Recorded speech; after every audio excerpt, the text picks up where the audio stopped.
ከዚህ ፊት በዩቲዩብ ቻናሌ ላይ ብዙ ነገር ስለ ሙስሊሞች ስለ ቅዱስ ቁርአን ስለ ሙስሊሞች አመለካከትና ቅዱስ ቁርአን ምን ይላል ስለ አልመሲህ ኢሳ በሚለው ነገር ተነጋግረን ነበር። በዛ ንግግራችን ብዙ ትምህርት ያገኛችሁ ይመስለኛል።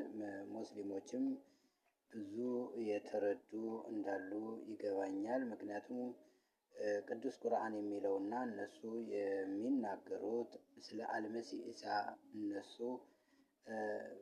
መለኮት አይደለም ሰው ነው እንደሚሉት፣ ቅዱስ ቁርአንም ደግሞ እውነተኛ የአላህ ቃል እውነተኛ የአላህ መንፈስ ነው እንደሚል፣ መጽሐፍ ቅዱስም ደግሞ እውነተኛ መለኮት እንደሆነ የሚናገርበትን ምዕራፍ ገልጬ ብዙ ጊዜ ተነጋግረናል።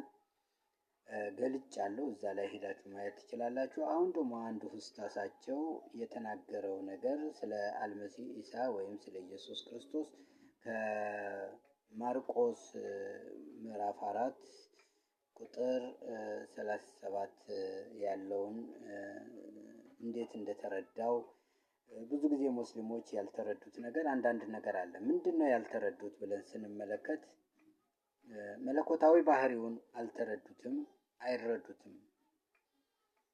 ለምን እንደማይረዱት እኔም ጥያቄ የሚሆንብኝ ነገር ነው። ብዙ ጊዜ ስንነግራቸው፣ ብዙ ጊዜ ስናስተምራቸው አይገባቸውም።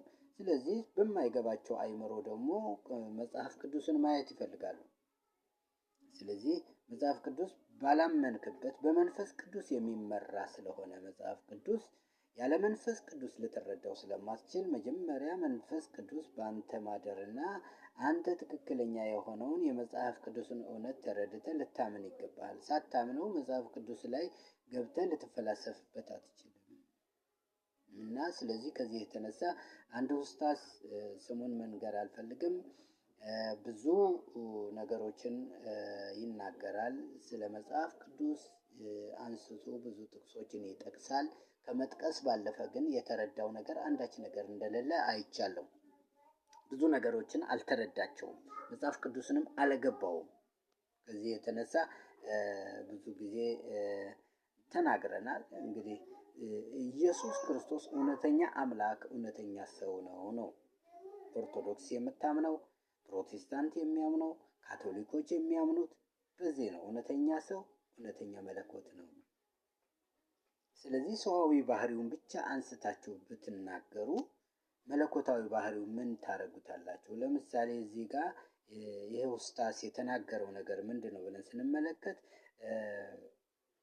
ኢየሱስ ክርስቶስ በታንኳ ወደ ሌላ ሊሻገር በተናገረ ጊዜ እንደዚህ ይላል፣ ህዝቡን ትተው በታንኳይቱ እንዲያወሰዱት ሌሎች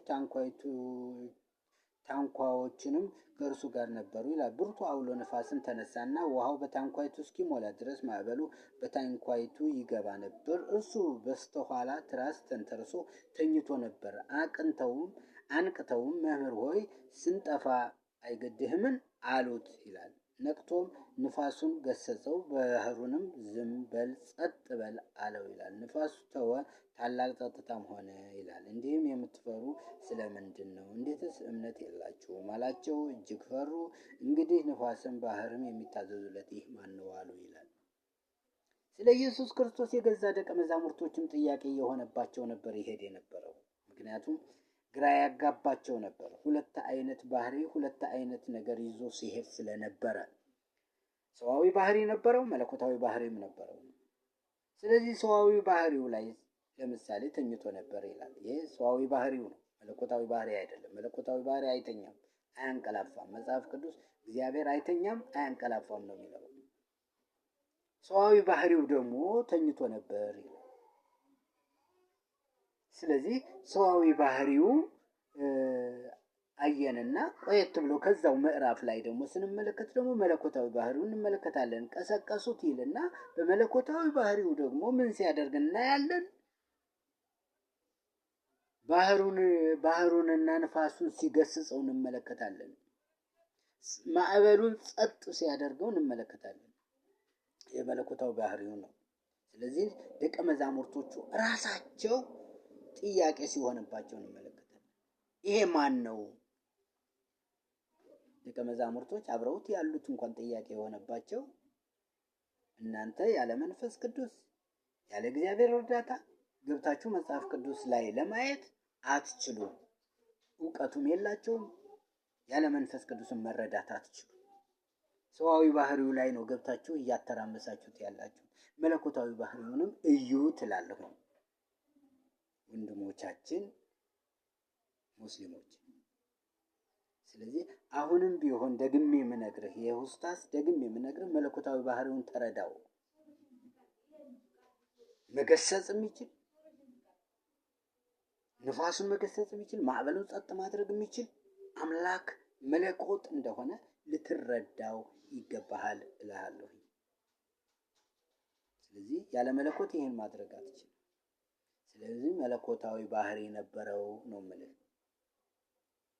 ይሄን ተአምራት ያደርግ ነበረ። ይሄ ተአምራት ያደርገው የነበረው ቅዱስ ቁርአንም እኮ ብዙ ነፍሳቶችን ቅዱስ ቁርአንም እውነተኛ የአላህ መንፈስ ነው ይላል። የአላህ መንፈስ ደግሞ የሚሰራ ነው፣ መፍጠር የሚችል ነው።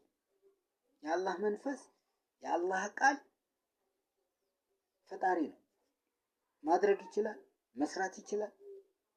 ስለዚህ እውነተኛ የአላህ ቃል እውነተኛ የአላህ መንፈስ ነው ብሎ ቅዱስ ቁርአን ከተናገረ የአላህ መንፈስ የሆነው የሚሰራ ነው፣ ተአምራትን የሚያደርግ ነው፣